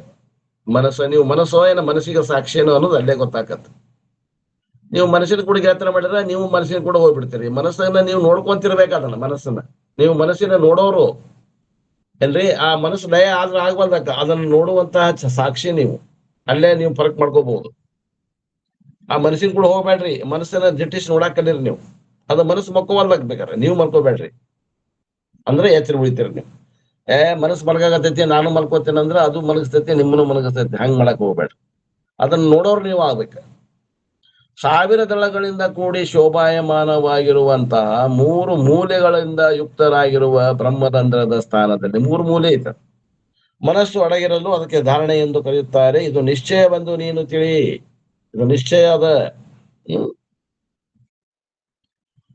ಬಳಿಕ ಪಶ್ಚಿಮ ಶಿಖಾ ಸ್ಥಾನದಲ್ಲಿ ಮನಸ್ಸನ್ನು ಇಡಲಾಗಿ ಅದು ಧಾರಣೆ ಎಂದು ಹೇಳುತ್ತೆ. ಪಶ್ಚಿಮ ಚಕ್ರ ಅಂತ ಬರ್ತದ್ರಿ ಹಿಂದ. ಎಲ್ಲೇ ಇಲ್ಲಿ ಹೊಡಿಬೇಡ ಅಂತಾರ ನೋಡ್ರಿ. ಹುಡುಗರಿಗೆ ಹೊಡಿತೀವಲ್ಲ, ಅಲ್ಲಿ ಹೊಡಿಬೇಡ ಅಂತಾರ ನೋಡ್ರಿ. ಅಲ್ಲಿ ಏನದ, ಅಲ್ಲಿ ಒಂದು ಚಕ್ರ ಅದ ರೀ, ಶಿಖಾ ಚಕ್ರ. ಅಂದ್ರೆ ನೆತ್ತಿ ದಾಟಿದ ಮೇಲೆ ಹಿಂದಿನ ಬಾಜು ಅಲ್ಲೊಂದು ಚಕ್ರ ಅದ. ಅದಕ್ಕೆ ಶಿಖಾ ಚಕ್ರ ಅಂತ ಕರೀತಾರ. ಆ ಗೋಣಿನ ಮ್ಯಾಲ ಬರ್ತೈತ್ರಿ ಅದ. ಗೋಣಿನ ಮ್ಯಾಲೆ ಬರ್ತೈತಿ ನೋಡ್ರಿ ಏನ್ರಿ. ಅದಕ್ಕೆ ಪಶ್ಚಿಮ ಚಕ್ರ ಅಂತಾರೆ. ಅದರಿಂದ ಮೇಲೆ ಎಣಿಸಿದೊಡೆ 12 ಪಂಗುಲದೊಳಿರ್ಪ ದ್ವಾದಶಾಂತ ಮಿದೆಂಬ ಸದಮಳ ಸ್ಥಾನದೊಳು ಅಗಲದೆ ಮನವು ಹೊಂದಿರಲ್ ಅದು ತಾನೇ ಧಾರಣೆ ಎನಿಸುವುದು. ಆ ಬ್ರಹ್ಮರಂಧ್ರ ಸ್ಥಾನದಿಂದ 12 ಅಂಗುಲ ಅಂದ್ರೆ 12 ಬಟ್. ಪಶ್ಚಿಮ ಅಂತಂದ್ರೆ ಹಿಂದ್ಗಡೆ ಒಂದು ಚಕ್ರ ಅದ, ಪಶ್ಚಿಮ ಚಕ್ರ ಇದೆ. ಅದು ಬಹಳ ಪರಿಶುದ್ಧವಾಗಿದೆ. ಅದರಲ್ಲಿ ಮನಸ್ಸನ್ನು ಹೊಂದಿಕೊಂಡಿದ್ದರೆ ಅದಕ್ಕೆ ಧಾರಣೆ ಎಂದು ಹೇಳುತ್ತಾರೆ. ಈ 5 ಸ್ಥಳಗಳಲ್ಲಿ ಉತ್ತರ ಸುಖ ಸ್ಥಾನಗಳಾಗಿವೆ ಎಂದು ಈಗ ಹೇಳುತ್ತಾರೆ. ಒಂದಕ್ಕಿಂತ ಒಂದು ಇವು 5 ಸ್ಥಾನದಾಗ ನಿಲ್ಲಿಸಿದ್ರೆ ಎಲ್ಲಕ್ಕಿಂತ ಶ್ರೇಷ್ಠ ಯಾವುದು ಅಂದ್ರೆ ಪಶ್ಚಿಮ ಚಕ್ರದಾಗ ನಿಲ್ಲಿಸಿದ್ರ ಅಂದ್ರೆ ಶ್ರೇಷ್ಠ. ಮತ್ತ ಇದ್ರಾಗ ಯಾವುದು ನಾಭಿ ಒಳಗೆ ನಿಲ್ಲಿಸಿದ್ರೆ ಅದು ಕನಿಷ್ಠ ಧಾರಣ. ಉತ್ತಮ ಧಾರಣ ಆಗ್ಬೇಕು ಅಂತಂದ್ರೆ ಪಶ್ಚಿಮ ಚಕ್ರದಲ್ಲಿ ಮನಸ್ಸನ್ನು ನಿಲ್ಲಿಸ್ರಿ ಅಂತ ಹೇಳ್ಕೊಂಡು ಮುಂದಿನ ಶ್ಲೋಕದಲ್ಲಿ ಹೇಳ್ತಾರೆ ನೋಡಿ, 7ನೇ ಶ್ಲೋಕ. ಇವು ಪಂಚಗುಹೆಗಳೆನಿಸುವ ಸುಕ್ಷೇತ್ರ ಮಿಂತಿವು ಮನೋಲಯದ ಎಡೆ ಅಂದ್ರೆ ಸ್ಥಾನಗಳಾಗಿ ಇವತ್ತಿ ಕೇಳು ಉತ್ತರ ಸುಖಗತಿಯುಳ್ಳವು. ಇವನು ಅರಿವುದೇ ಧಾರಣೆಗೆ ಮುಖ್ಯ. ನಾಭಿ, ಹೃದಯ, ಭ್ರೂಮಧ್ಯ, ಬ್ರಹ್ಮರಂಧ್ರ, ಪಶ್ಚಿಮ ಚಕ್ರ ಎಂಬ 5 ಸ್ಥಳಗಳಲ್ಲಿ ಮನಸ್ಸನ್ನು ಇರಿಸುವುದಕ್ಕೆ ಅವು ಗುಹೆಗಳಾಗಿರುತ್ತವೆ. ಮತ್ತು ಪಾಪಕ್ಷಯ ದ್ವಾರ ಪುಣ್ಯ ಅಭಿವೃದ್ಧಿ ಮಾಡುವುದಕ್ಕೆ ಉತ್ತಮವಾದ ಪುಣ್ಯ ಕ್ಷೇತ್ರಗಳಾಗಿರುತ್ತವೆ. ಪಾಪವನ್ನು ನಾಶ ಮಾಡ್ತವೆ, ಪುಣ್ಯವನ್ನು ವೃದ್ಧಿ ಮಾಡ್ತವೆ. ಪುಣ್ಯ ವೃದ್ಧಿ ಆಗುತ್ತೆ ಅಂತ ಕಡೆ ಏಕಾಗ್ರ ಆಗ್ತದೆ. ಅನೇಕಾಗ್ರ ಇದ್ದಂತಹ ಮನಸ್ಸು ಏಕಾಗ್ರ ಆಗ್ತದ ನೋಡಿ. ಅದು ಏನದ ಇದರ ಹೇತು ಅದ. ಪುಣ್ಯಾಭಿವೃದ್ಧಿಗೆ ಹೇತುಗಳಾದಂತ ಸುಕ್ಷೇತ್ರಗಳು ಈ ಪ್ರಕಾರವಾಗಿ ಇವುಗಳಲ್ಲಿ ಮನಸ್ಸು ಲೀನವಾಗುವ ಸ್ಥಳಗಳಾಗಿರುವುದರಿಂದ ಉತ್ತರೋತ್ತರ ಅಂದ್ರೆ ಒಂದಕ್ಕಿಂತ ಒಂದು ಇವು ಸುಖದ ಸ್ಥಾನಗಳಾಗಿವೆ. ಅಂದ್ರೆ ನಾಭಿಯಲ್ಲಿ ಧಾರಣ ಮಾಡೋದಕ್ಕಿಂತ ಹೃದಯದಲ್ಲಿ ಧಾರಣ ಮಾಡೋದು ಚಲೋ. ಹೃದಯಕ್ಕಿಂತ ಭ್ರೂಮಧ್ಯದಲ್ಲಿ ಮಾಡುವುದು ಚಲೋ. ಭ್ರೂಮಧ್ಯದಕ್ಕಿಂತ ಬ್ರಹ್ಮರಂಧ್ರದಲ್ಲಿ ಮಾಡುವುದು ಚಲೋ. ಬ್ರಹ್ಮರಂಧ್ರಕ್ಕಿಂತ ಪಶ್ಚಿಮ ಚಕ್ರದಲ್ಲಿ ಧಾರಣ ಮಾಡುವುದು ಶ್ರೇಷ್ಠ. ಪೂರ್ವಕ್ಕಿಂತ ಉತ್ತರೋತ್ತರವಾದಂತಹ ಧಾರಣೆಗಳು ಶ್ರೇಷ್ಠ ಅಂತ ಹೇಳ್ತಾರೆ. ಸೂಕ್ಷ್ಮದವು. ಈ 5 ಸ್ಥಳಗಳಲ್ಲಿ ಮನಸ್ಸನ್ನು ಇರಿಸುವುದಕ್ಕೆ ಗುಹೆಗಳಾಗಿರುತ್ತವೆ, ಗುಹೆ ಅಂದ್ರೆ ಸ್ಥಾನ ಅಂತ ತಿಳ್ಕೊಡ್ರಿ. ಮತ್ತು ಪಾಪಕ್ಷಯ ದ್ವಾರ ಪುಣ್ಯ ಅಭಿವೃದ್ಧಿ ಮಾಡಿಕೊಳ್ಳುವುದಕ್ಕೆ ಉತ್ತಮವಾದ ಪುಣ್ಯಕ್ಷೇತ್ರಗಳಾಗಿವೆ. ನಾವು ಹೊರಗಿನ ಪುಣ್ಯಕ್ಷೇತ್ರಕ್ಕೆ ಹೋಗ್ತೀವಿ, ಒಳಗಿನ ಪುಣ್ಯಕ್ಷೇತ್ರಗಳನ್ನ ಹೋಗ್ಬೇಕು. ಯಾರಿಗಾಕತಿ ಹೊರಗಿನ ಕ್ಷೇತ್ರಕ್ಕೆ ಹೋಗಿ ಬರ್ರಿ, ಯಾರಿಗಾಗಂಗಿಲ್ಲ ಕುಂತಲೇನೆ ಈ ಒಳಗಿನ ಕ್ಷೇತ್ರಗಳ ಭೇಟಿ ಕೊಡ್ರಿ. ಪುಣ್ಯಕ್ಷೇತ್ರಗಳು ಒಳಗದ ನೋಡ್ರಿ. ವಿಶೇಷವಾಗಿ ಪುಣ್ಯಕ್ಷೇತ್ರಗಳನ್ನ ನಾವು ಬಹಿರ್ಮುಖದಾಗ ಹೋಗ್ತೇವೆ, ಒಳಗ ಅಂತರ್ಮುಖದಾಗ ಯಾರು ಹೋಗಂಗಿಲ್ಲ. ಅಲ್ಲಿ ಒಳಗೆ ಹೋದಾಗನ ಪೂರ್ಣ ಆಗ್ತದ ನಮ್ಮ ಸಾಧನೆ. ಹೊರಗಿದ್ದು ಒಳಗದಾವ. ಯಥಾ ಬ್ರಹ್ಮಾಂಡ ತಥಾ ಪಿಂಡಾಂಡ. ಆ ಬ್ರಹ್ಮಾಂಡದಲ್ಲಿ ಏನದ, ಒಳಗ ಪಿಂಡಾಂಡದಾಗೂ ಐತಿ.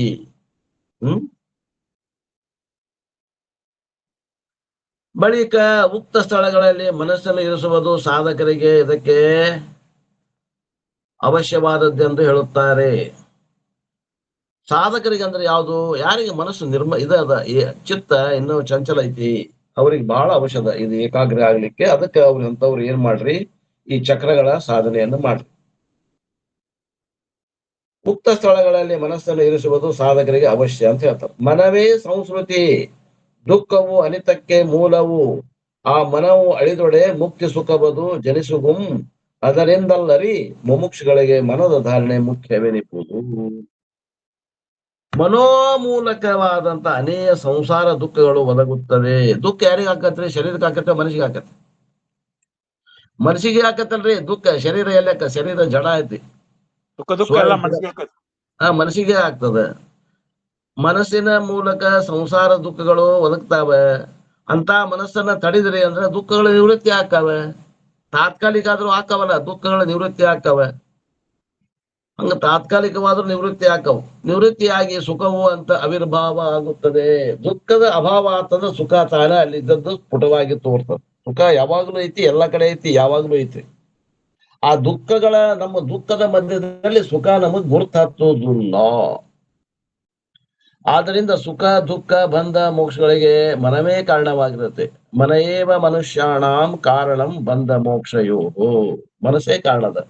ಮನಸ್ಸು ಶಾಂತಿ ಇತ್ತು ಅಂದ್ರೆ ಆರಾಮದೀನಿ, ಶಾಂತದೀನಿ ಅಂತಾರೆ. ಮನಸ್ಸು ಗಡಬಡ ಇತ್ತು ಯಾಕೋ ಸಮಾಧಾನ ಇಲ್ರಿ ಅಂತ. ಆ ಮನಸ್ಸು ಹಂಗಾಗೈತಿ ಅಂತ ಒಬ್ರು ಅನ್ನಂಗಿಲ್ಲ. ಅಂತಾನ ನನ್ನ ಮನಸ್ಸಿನ ಯಾಕೋ ಸಮಾಧಾನ ಇಲ್ರಿ ಅಂತ. ಅಲ್ಲೋ ಮನಸ್ಸಿಗೆ ಸಮಾಧಾನ ಇರಲ್ಲ, ನೀ ಯಾಕೆ ಅಸಮಾಧಾನ ಆಗಿ ಅಂತ ಕೇಳ್ಬೇಕಲ್ಲೋ. ಮನಸ್ಸು ಯಾಕೋ ಸಮಾಧಾನ ಇಲ್ಲ, ನಿನಗ ತಳಮಳ ಆಗತೈತಿ. ಹೌದು, ಅದನ್ನ ಗುರುತಿಸವ ನೀ ಬ್ಯಾರೆ ಇದೀವೋ ಏನ ಮನಸ್ಸು? ಇಲ್ಲ, ಬ್ಯಾರೆ ಇದ್ರು ಕೂಡ ಅಲ್ಲಿ ತಾದಾತ್ಮ್ಯ ಭಾವನ ಹೊಂದಿ ನನಗ ಹೆಚ್ಚು ಕಮ್ಮಿ ಆಗತೈತಿ ಅಂತ ತಿಳ್ಕೊಂಡು ದುಃಖ ಪಡ್ತೀವಿ ನಾವು. ನಿಜವಾಗಿ ದುಃಖ ಅನ್ನೋದು ಮನ್ಸಿಗದ, ಸುಖ ದುಃಖಗಳು ಮನ್ಸಿಗದಾವ. ಇವ್ ಮನಸ್ಸ ಆಗ್ಬಿಟ್ಯಾನ್ರಿ. ಇವ ಮನಸ್ಸಪ್ಪ ಆಗ್ಬಿಟ್ಟ ನೀವು. ಅದರಿಂದ ಮನದ ನಿಗ್ರಹವು ಮುಖ್ಯವಾಗಿರುತ್ತದೆ. ಆದ್ದರಿಂದ ಈ ರೀತಿ ಧಾರಣೆಯನ್ನ ಮಾಡೋದು ಕಲಿತ್ರ ಏನ್ರಿ, ಅಲ್ಲಿ ಧಾರಣೆದೊಳಗೆ ಒಂದು ಸುಖ ಪ್ರಾಪ್ತಿ ಆಗ್ತದೆ. ಮನಸ್ಸು ಯಾವಾಗ ನಿಶ್ಚಲವಾಗಿ ನಿಲ್ತದ, ಆನಂದ ಆವಿರ್ಭಾವ ಆಗ್ತದೆ ತಾನೇ. ಮಾಡಿ ನೋಡ್ರಿ. ಯಾರು ಯಮ ನಿಯಮಗಳನ್ನ ಪಾಲಿಸ್ತಾರ ಅವ್ರಿಗೆ ಒಂದ್ ರೀತಿ ಆನಂದ ಆಗ್ತದೆ. ಅದೇ ಆನಂದ ಹೇಳಾಗತ್ತಾರ. ಇದು ಸ್ವರೂಪ ಆನಂದದ ಐತೆ, ಪ್ರತಿಬಿಂಬ ಆನಂದ ಐತಿ ಇದು ಏನ್ರಿ. ಸ್ವರೂಪದ ಆನಂದ ಅಲ್ಲ, ಅದ್ರ ಪ್ರತಿಬಿಂಬ ಆನಂದ ಇರ್ಲಿ. ಅಷ್ಟು ವ್ಯತ್ಯಾಸ ಅದ ನೋಡ್ರಿ. ನಿಮ್ಗೆ ಉಪಾಸಕನು ಜ್ಞಾನಕ್ಕನು ಇಷ್ಟು ವ್ಯತ್ಯಾಸ ಅದ. ಸಮೀಪದಾನ, ಆದ್ರಿಂದ ಹೋಗಿ ಮುಟ್ಟಿಲ್ಲ. 1 ಮಿಲಿಮೀಟರ್ ದೂರದ ಅಟ, ಬಹಳ ದೂರ ಇಲ್ಲ ಇವ. ಯಮಾದಿ ಸದ್ಗುಣ ಸಂಪನ್ನನಾದ ಅಧಿಕಾರಿಗೆ ಮನಸ್ಸು ತನ್ನಿಂದ ತಾನೇ ಅಂತರ್ಮುಖವಾಗುತ್ತದೆ ಎಂದು ಹೇಳುತ್ತಾರೆ. ಯಮ ನಿಯಮಗಳಿಂದ ಸಗುಣ ಅಷ್ಟಾಂಗವನ್ನು ಹೇಳಾಗತ್ತಾರೆ. ಯಮ ನಿಯಮಾದಿ ಸಗುಣ ವೃಂದಯುತವಾದ ವಿಮಳ ಆತ್ಮನಿಗೆ ತನ್ನ ಮನವದು ಭ್ರಮಿಸದೆ ತನ್ನೋಳ ಅಂತರಮಾಗಿ ತಾನೇ ವಿಶ್ರಮಿಸಿ ನಿಂದೊಡೆ ಧಾರಣೆಯಕ್ಕೂ. ಯಮ ನಿಯಮಾದಿ ಅಂಗಗಳಲ್ಲಿ ಹೇಳಲ್ಪಟ್ಟಂತ ಸದ್ಗುಣಗಳಿಂದ ಕೂಡಿಕೊಂಡು, ಯಮ ನಿಯಮಗಳಿಂದ ಹೇಳಿದಂತ ಅಷ್ಟಾಂಗ ಯೋಗ ತೋಡ್ರಿ, ಪಂಚದಶಿ ಭಗವದ್ಗೀತೆಯಲ್ಲಿ ಹೇಳಿದಂತ ಅಮಾನಿತ್ವ ಅದಂಬಿತ್ವ ತೋಡ್ರಿ, ಭಗವದ್ಗೀತೆ 17ನೇ ಅಧ್ಯಾಯದಲ್ಲಿ ಹೇಳಿದಂತಹ ದೈವಿ ಸಂಪತ್ತನ್ನ, ಇವೆಲ್ಲ ಗುಣಗಳನ್ನ ಹೊಂದ್ಕೊಂಡು ಈ ಸದ್ಗುಣಗಳಿಂದ ಕೂಡಿಕೊಂಡ್ರೆ ಮನಸ್ಸು ಏನಾಗ್ತದ, ಶುದ್ಧ ಅಂತಃಕರಣ ಉಳ್ಳವನ ಮನಸ್ಸು ಬಾಹ್ಯ ವಿಷಯಗಳಿಗೆ ಹೋಗಿ ಭ್ರಮಿಷ್ಠ ಆಗದ ಅಂತರ್ಮುಖವಾಗಿ ಯಾವುದಾದ್ರೂ ಒಂದು ಸ್ಥಳದಲ್ಲಿ, ಅದು ಯಾವುದೇ ಇರ್ಬೋದು, ಹೃದಯ ಕಮಲ ಇರ್ಬೋದು, ಭೂಮಧ್ಯ ಇರ್ಬೋದು, ಅಥವಾ ಪಶ್ಚಿಮ ಚಕ್ರ ಇರ್ಬೋದು, ಸಹಸ್ರಾರ ಇರ್ಬೋದು, ಅಥವಾ ನಾಭಿ ಇರ್ಬೋದು, ಅಥವಾ ಮೂಲಾಧಾರ, ಸ್ವಾಧಿಷ್ಠಾನ, ಮಣಿಪುರ ಚಕ್ರ ಇರ್ಬೋದು. ಎಲ್ಲರ ನೀವು ಹೋಗಿ ಧ್ಯಾನ ಮಾಡ್ರಿ. ಒಟ್ಟೆ ಅದು ಭ್ರಮ ಆಗುದಿಲ್ಲ. ಭ್ರಮಿಷ್ಠನಾಗದೆ ಅಂದ್ರೆ ವಿಷಯಗಳಲ್ಲಿ, ಬಾಹ್ಯ ವಿಷಯಗಳಲ್ಲಿ ಹೋಗಿ ಭ್ರಮಿಷ್ಠನಾಗದೆ ಅಂತರ್ಮುಖವಾಗಿ ಯಾವುದಾದ್ರೂ ಒಂದು ಸ್ಥಳದಲ್ಲಿ ವಿಶ್ರಾಂತಿಯನ್ನು ಪಡೆದುಕೊಂಡು ಇದ್ದರೆ ಅದಕ್ಕೆ ಧಾರಣೆ ಅಂತಂತಾರ. ಇದು ಹೇಳಾಕಲ್ಲ, ಮಾಡಾಕ. ಇದು ಹೇಳೋದೇನಿಲ್ಲ, ಹೇಳ್ತಾರ, ಸರಿಕೋತಾರ. ಮಾಡೋರ್ ಯಾರ್ರಿ? ಗುರುಗಳ ನೀವು ಮಾಡ್ಬಿಟ್ರಿ, ನಮ್ಗೆ ಆಕೈತಿ, ಅನುಕೂಲ ಆಗ್ತೈತಿ ಅಂತೀರೇನ? ಹಂಗಾಗಂಗಿಲ್ಲ. ನಾವು ಮಾಡ್ಬೇಕಿದ. ಒಂದು 8 ದಿನಾರ ಮಾಡ್ರಲ್ಲ. ಯಾರು ಒಟ್ಟ ಮಾಡಿಲ್ಲ, ಸನೇಕ ಹೋಗಿಲ್ಲ ಅವರು. 8 ದಿನಾರ ಮಾಡ್ರಿ, ಅಲ್ಲೇ ನಿಂದ್ರಬೇಡ್ರಿ, ಮತ್ ಮುಂದೆ ಸಾಧನೆ ಐತಿ ಅಂತ ಹೇಳ್ತಾರ. ಧಾರಣಾಂಗ ನಿರೂಪಣೆ ಸೂತ್ರ 11ಕ್ಕೆ ಪದ 95 ಮುಗೀತು. ಬಳಿಕ ಹಿಂದಿನ ಸೂತ್ರದಲ್ಲಿ ಧಾರಣೆಯನ್ನ ನಿರೂಪಣೆ ಮಾಡಿ ಈಗ ಧ್ಯಾನದ ವಿಷಯವನ್ನು ಕುರಿತು ಸೂತ್ರದಲ್ಲಿ ಹೇಳುತ್ತಾರೆ. ಧ್ಯಾನ ಅಂದ್ರೆ ಏನ್ ಹೇಳಿದ್ದಲ್ಲ, ಈ ರೀತಿ ನೀವು ಒಂದು 28 ನಿಮಿಷ ಮಾಡಿದ್ರೆ ಒಂದು ಧ್ಯಾನ ಆಗ್ತೈತೆ. ಹಂಗಾರೆ ಧ್ಯಾನ ಅಂತ ಎದಕ್ಕಂತಾರ ಹೇಳ್ತಾರ. ಮಾನಸಾದಿಯನ್ನು ಅರಿವೇ ತಾನೆಂದು ಉರೇ ಧ್ಯಾನಿಸಿ ಮುಕ್ತಿ ಸಂಭವಿಸುವುದು. ಮುಕ್ತಿ ಅಂತಾರ, ಮುಕ್ತಿ ಅಲ್ಲ ಇದು. ಆಮ್ಯಾಗಿಂದ ಮುಕ್ತಿ ಇನ್ನೊಂದೇನದ, ಮಾನಸಾದಿಯನ್ನು ಅರಿವೇ ತಾನೆಂದು ಉರೇ ಧ್ಯಾನಿಸಿ ಅಂದ್ರೆ ಮಾನಸಾದಿಗಳನ್ನು ಅರಿಯುವಂತ ಅರಿವು ತಾನು, ನಾನು ಮನಸ್ಸಲ್ಲ, ಮನಸ್ಸಿನಲ್ಲಿದ್ದಂತ ಸಂಕಲ್ಪ ವಿಂಕಲ್ಪಗಳನ್ನು ಅರಿಯುವಂತ ಸಾಕ್ಷಿ ನಾನದೀನಿ. ಮನಸ್ಸು ಸಾಕ್ಷ್ಯ ಅದ. ನನ್ನ ಎದುರಿಗೆ ಪುಸ್ತಕ ಅದಲ್ಲ, ಹಂಗ ಮನಸ್ಸದ. ನಾನು ಮನಸ್ಸಲ್ಲ. ಆ ಪುಸ್ತಕ ಓದೋವ ನಾನು ದೃಕ್ ಹೆಂಗದೀನಿ, ನಾನು ಮನಸ್ಸಿಗೂ ಕೂಡ ನಾನು ದೃಕ್ ಅದೀನಿ ಏನ್ರಿ. ಮಾನಸಾದಿಯನ್ನು ಅರಿವೇ ತಾನೆಂದು ಉರೇ ಧ್ಯಾನಿಸೇ. ಅವಾಗ ಎಲ್ಲಿ ಧ್ಯಾನ ಮಾಡ್ಬೇಕು ಅಂದ್ರೆ ಸಾಕ್ಷಿಯಲ್ಲಿ ನಾನು ಅನ್ನುವಂತ ಭಾವ. ಇದು ಕೂಡ ಟೆಂಪರರಿ, ಪರ್ಮನೆಂಟ್ ಅಲ್ಲ. ಎಲ್ಲವೂ ಏನಾದ್ರಿ ಮಾಡಿ ಬಿಡುವುದವ, ಯಾವ ಮಾಡಿ ಅಲ್ಲೇ ನಿಲ್ಲುವಂಗಿಲ್ಲ. ಸಾಕ್ಷ್ಯ ಇದ್ದಾಗ ಇವ ಸಾಕ್ಷಿ ಯಾಕನ ಹೇಳ್ತೇನ್ರಿ. ಸಾಕ್ಷ್ಯ ಇದ್ದಾಗ ಇವ ಸಾಕ್ಷಿ ಆಗ್ತಾನ. ಸಾಕ್ಷ್ಯನೇ ಇಲ್ಲಾಂದ್ರೆ ಇವ ಏನು ಸಾಕ್ಷಿ ಹಾಕನ? ಅದೆಲ್ಲ ಮತ್ ಮುಂದ್ ಬರ್ತದ. ಮೊದಲ ಸಾಕ್ಷಿ ಆಗ ಕಲೀರಿ. ಈಗ ಲಗ್ನ ಆಗಿ ಹೆಂಡತಿ ಬಂದಂದ್ರೆ ಇವ ಗಂಡ ಹಾಕಾನ. ಅಲ್ಲಿ ಬಟ್ಟ ಗಂಡ ಅಲ್ರಿ ಇವ. ಗಂಡ ಬಂದಾಗ ಆಕಿಗೆ ಗಂಡ ಬಂದಂದ್ರೆ ಆಕಿಗೆ ಗಂಡ ಉಳ್ಳಕ್ಕಿ, ಆಕಿಗೆ ಏನಂತ ಹೆಂಡತಿ ಅಂತಾರ. ಆಕಿಗೆ ಹೆಂಡತಿ ಇದ್ದಾಗ ಗಂಡ ಅನ್ನೋದು ಬರ್ತದ, ಗಂಡ ಇದ್ದಾಗ ಹೆಂಡತಿ ಅನ್ನೋದು ಪದ ಬರ್ತದ. ಗಂಡ ಹೆಂಡತಿ ಅನ್ನೋದು ಎರಡು ಸಾಪೇಕ್ಷ ಪದಗಳದಾವ ಏನ್ರಿ. ಲಗ್ನ ಆದ್ಮ್ಯಾಗ ಬರ್ತಾವ ಇವು. ಲಗ್ನ ಆಗಿ ಮೊದಲ ಅವ್ರು ಹೆಂಗದಾರ, ಗಂಡನೂ ಅಲ್ಲ ಅವ, ಗಂಡನೂ ಅಲ್ಲ ಆಕಿ ಹೆಂಡತಿನೂ ಅಲ್ಲ. ಅವ ಒಬ್ಬ ಯಾವನೋ ಒಬ್ಬ ಎಕ್ಸ್ ಅನ್ನುವಂತ ಹುಡುಗ, ಈಕಿ ವಾಯ್ ಕುಮಾರ ಕುಮಾರಿ. ಹುಡುಗಿ ಹುಡುಗ ಬೇರೆ ಯಾರು ಸಂಬಂಧ ಇಲ್ದವ್ರು, ಹೊಸ ಬೀಗ್ತನ ಆಗೈತಿ ಅಂದ್ರ ಅವ ಯಾರು ಈಕಿ ಯಾರು ಸಂಬಂಧ ಇಲ್ಲ. ಹಂಗ ಈ ಮನಸಾದಿಯನ್ನು ಅರಿವೇ ತಾನೆಂದು ಉರೇ ನಂಬಿದ. ಉರೇ ಅಂದ್ರೆ ಇಲ್ಲಿ ಚೆನ್ನಾಗಿ ತಿಳ್ಕೊಬೇಕ್ರಿ. ಇಲ್ಲೇ ಸುಮ್ಮನೆ ಟೆಂಪರರಿ ಮಾಡಿದ್ರೆ ಎಲ್ಲರಿಗೂ ಬರ್ತದೆ. ಸ್ಮಶಾನ ವೈರಾಗ್ಯ, ಅಭಾವ ವೈರಾಗ್ಯ, ಮತ್ತಿನ್ನೊಂದು ಯಾವ್ದ್ರಿ, ಪ್ರಸೂತಿ ವೈರಾಗ್ಯ. ಪ್ರಸೂತಿ ವೈರಾಗ್ಯ ನೋಡ್ರಿ. ಪ್ರಸೂತಿ ಇದ್ದಾಗ ಇದು ಹೆಣ್ಮಕ್ಳದ ಆತ್ ಬಿಡ್ರಿ. ಇನ್ನೊಮ್ಮೆ ನಾನು ಆಕೆ ಅಂತಾಳಂತ, ಪಣಿಯಮ್ಮ ಹೇಳ್ತಾಳ ಕಾದಂಬರಿ ಒಳಗ, MK ಇಂದಿರಾ ಅವ್ರ ಪಣಿಯಮ್ಮ ಅಂತ ಒಂದು ಕಾದಂಬರಿ ಅದ. ಆ ಕಾದಂಬರಿ MK ಇಂದಿರಾ ಅವ್ರ ಸ್ವಂತ ಅನುಭವ ಬರ್ದಾರ ಅದ್ರಾಗ. ಅವ್ರ ಅಮ್ಮನ ಕಥೆನೇ ಅದು. ಆಕಿ ಏನಂತಾಳ, ಆಕಿ ಡೆಲಿವರಿ ಆಗ್ಬೇಕಾದ್ರ ಆ ನೋವು ಇರ್ತೈತಲ್ಲ, ಆ ನೋವನ್ನ ನೆನಪು ಮಾಡ್ಕೊಂಡ್ರ ಬಾಬಾ ಇನ್ನೊಮ್ಮೆ ಗಂಡನ ಹತ್ರ ಮಲ್ಕೊಳಕ ಹೋಗ್ಬಾರ್ದು ಅಂತಾಳಂತೆ. ಅಷ್ಟು ನೋವು ಆಗ್ತದಂತೆ. ಆಕಿ ಬರ್ದಾಳ, ಅದನ್ನ ಓದಿನ. ನಾನೇನು ಹೆಣ್ಣಲ್ಲ, ಹೆಣ್ಮಕ್ಳಿಗೆ ಇದನ್ನ ಏನು ಹೇಳ್ಬೇಕಾಗಿಲ್ಲ, ಗಂಡ್ಮಕ್ಳಿಗೆ ಹೇಳ್ಬೇಕಾಗೈತಿ, ಹೇಳ್ತೇನೆ. ಅಷ್ಟು ನೋವು ಆಗ್ತದಂತ ನೋಡ್ರಿ. ಇನ್ನೊಮ್ಮೆ ಗಂಡನ ಕರೆದ ಎಂತ ರಮೇಶ್ ಕರೆದ್ರು ಹೋಗ್ಬಾರದು. ಇದು ಯಾವ ಹೇಳಿದ್ದಾನೆ ಈ ಸಂಕಟ. ಎಲ್ಲಿ ಬಿಟ್ಟಾರಿ? ಕೂಸು ಡೆಲಿವರಿ ಆಗಿ ಹೊರಗೆ ಬೀಳು ಮಟ್ಟ ಅಷ್ಟ. ಹೊರಗ್ ಬಿತ್ತು ಅಂದ್ರ ಮಾತಾಡ್ಬಿಡ್ತಾಳ. ಮತ್ತೆ ಅಲ್ಲ, ಹುಡುಗ ಟ್ವಾಯ್ ಅನ್ಮಟ್ಟ ಅಷ್ಟೇ ರೀ. ಹುಡುಗ ಕೊಯ್ ಅಂತೂ, ಹುಡುಗರಾಗ್ಲಿ ಹುಡುಗಿ ಕೊಯ್ ಅಂತೂ ಅಂದ್ರ ಮರ್ತಾ ಬಿಡ್ತಾಳ. ಯಾವಾಗ ಬಂದ್ ನಮ್ಮ ಮನೆಯವ್ರು ನೋಡ್ತಾರೋ ಏನೋ. ಅದಕ್ಕ ಜಾನಪದ ಕವಿ ಏನರಿ, ಬಾಗಿ ಬತ್ತಲ್ಕೆ ಹೋಗ 101 ಫಲಗಳ ಬೇಡಾಳ ಅಂತ. ಮತ್ತ ನೋಡ್ರಿ, ಬಾಗಿ ಬತ್ತಲ್ಕೆ ಹೋಗುವಾಗ 101 ಫಲಗಳ ಬೇಡಾಳ ಅಂತ. ಮಾನಸಾದಿಯನ್ನು ಅರಿವೇ ತಾನೆಂದು ಉರೇ ಧ್ಯಾನಿಸಿ ಮುಕ್ತಿ ಸಂಭವಿಸುತ್ತದೆ. ಮುಕ್ತಿ ಅಂತಂದ್ರ ಇಲ್ಲಿ ಏನ್ ಅನ್ಬೇಕು ಅಂತಂದ್ರ, ಮುಕ್ತಿ ಅಂದ್ರೆ ಮುಖ್ಯವಾದ ಮುಕ್ತಿ ಅಲ್ಲ. ಹೇಳ್ತಾರ ಕೇಳಿ. ಮನಸ್ಸು ಮೊದಲಾದಗಳನ್ನು ಅರಿಯುವ ತಿಳಿಯುವ ಚಿದ್ರೂಪವೇ ತಾನೆಂದು ಅರಿವೇನೆಂದು ಉರೇ ಅಂದ್ರೆ ಚೆನ್ನಾಗಿ ಚಿಂತನೆ ಮಾಡ್ಬೇಕು. ಇಲ್ಲಿ ಧ್ಯಾನ ಇಲ್ಲ, ವಿಚಾರ ಮಾಡ್ಬೇಕು. ನಮಗದ ಆಗುದಿಲ್ರಿ. ವಿಚಾರ ಮಾಡೋದ್ರ ಬಿಟ್ಬಿಟ್ಟಿವ್ರಿ ನಾವ್. ಯಾವಾಗ ಶಾಲಿ ಮುಗೀತು ನಮ್ದು ಡಿಗ್ರಿ ಅಥವಾ ನಮ್ದೇನು ಶಾಲಿ ಕಲಿ ಮುಗೀತಲ್ಲ, ಅವತ್ತಿನ ದಿವಸ ವಿಚಾರ ಮಾಡೋದನ್ನ ಬಿಟ್ಟವ್ರು ಇವತ್ತಿನ ಮಠ ವಿಚಾರ ನಾವು ಮಾಡಾಕ ಹೋಗಿಲ್ಲ ಅನ್ನೋರಿಗೆ ಇದು ಶಾಸ್ತ್ರ ಉಪಯೋಗ ಇಲ್ಲ. ವಿಚಾರ ಮಾಡ್ಬೇಕ್ರಿ. ಕಾನ್ಸ್ ಅಂಡ್ ಪಾನ್ಸ್ ಥಿಂಕಿಂಗ್ ಅಂತಾರೆ. ಸಾಧಕ ಬಾಧಕಗಳ ವಿಚಾರ ಮಾಡ್ಬೇಕು. ವಿಚಾರ ಮಾಡ್ರಿ. ಇಲ್ಲಿ ಮಾಡೋದೇನಿಲ್ಲ, ವಿಚಾರ ಮಾಡ್ರಿ. ಬರೇ ಧ್ಯಾನಿಸಿ ಚಿಂತನೆ ಮಾಡಲು ಮೋಕ್ಷವು ಸಂಭವಿಸುತ್ತದೆ. ಮನ ಇಂದ್ರಿಯ ಮೊದಲಾದಗಳನ್ನು ಅರಿಯುವಂತ ಅರಿವೇ ತಾನೆಂದು ಚಿಂತನೆ ಮಾಡುತ್ತಿರಲು ಅದು ಧ್ಯಾನವೆಂದು ಅನಿಸುತ್ತದೆ. ಧ್ಯಾನ ಅಂದ್ರೆ ಇದಕ್ ಧ್ಯಾನ ಅಂತಾರ ನೋಡ್ರಿ. ಹಿರಣ್ಯರೇ ಅದಾರೇನ್ರಿ ಹಿರಣ್ಯರು? ಇಲ್ಲ. ಹೃದಯದಲ್ಲಿ ಮನಸ್ಸನ್ನು ಇರಿಸಿ ಆತ್ಮನನ್ನು ಚಿಂತಿಸುವುದೇ ಧ್ಯಾನವಾಗಿರುತ್ತದೆ ಎಂದು ಹೇಳುತ್ತಾರೆ. ಮುಂದಿನ ಪದ್ಯದಾಗ ಹೇಳ್ತಾರ. ಎಷ್ಟು ಕ್ರಮವಾಗಿ ತಗೊಂಡೋಗ್ತಾರ ನೋಡ್ರಿ. ಹರ್ಕ ಮನಸ್ಸಿಗೆ ರಮೇಶ್ ಕರ್ಕೊಂಡು ಹೋಗ್ತಾರ. ಹೃದಯಾದಿ ದೇಶದೊಳಗೆ ನಿಂದ ಮನವದು ಪದವಿಡದೆ ಏನೊಂದು ವಿಷಯಕ್ಕೆ ಸದಮಳಾತ್ಮನ ಚಿಂತನೆಯೋಳ ಒಡಗೂಡಿರಲ್ಲದು ತಾನೇ ಧ್ಯಾನವೆಂದೆನಿಪುದು. ಹೃದಯ ಮೊದಲಾದ ಪ್ರದೇಶಗಳಲ್ಲಿ ಮನಸ್ಸು ಶಬ್ದಾದಿ ವಿಷಯಗಳನ್ನು ಧ್ಯಾನ ಮಾಡದೆ ಅಂತರದಲ್ಲಿರುವ ಪರಮಾತ್ಮನನ್ನು ಸದಾ ಚಿಂತನೆ ಮಾಡುತ್ತಿರುವುದೇ ಧ್ಯಾನವೆಂದು ಹೇಳುತ್ತದೆ. ಇವೆಲ್ಲ ಸಾಕ್ಷಿ. ಇವೆಲ್ಲದಕ್ಕೂ ನಾ ಸಾಕ್ಷಿ ಅದೇನಿ. ನಾ ಮನಸ್ಸಿಗೆ ಸಾಕ್ಷಿ ಅದೇನಿ, ಬುದ್ಧಿಗೆ ಸಾಕ್ಷಿ ಅದೇನಿ, ಮನಸ್ಸು ಬುದ್ಧಿ ಚಿತ್ತ ಅಹಂಕಾರಕ್ಕೂ ಸಾಕ್ಷಿ ಅದೇನಿ. ಅಂದ್ರೆ ನಾ ಬೇರೆನೇ ಇದ್ದೀನಿ. ಇವುಗಳಿಂದ ಬೇರೆ ಇದ್ದನ ಅರಿಯಾಗತ್ತೇನಿ. ಅರಿಯುವವನು ಅರಿಯಲ್ಪಡುವ ವಸ್ತುವಿಗಿಂತ ಭಿನ್ನ ಇದ್ದಾನೆ. ಈ ತರ್ಕ ಹಿಡ್ಕೊಂಡು ಹೋಗ್ಬೇಕವ. ವಿಚಾರ ಮಾಡ್ಬೇಕಿಲ್ಲಿ. ಇದು ಉಪಾಸನೆ ಅಲ್ಲ.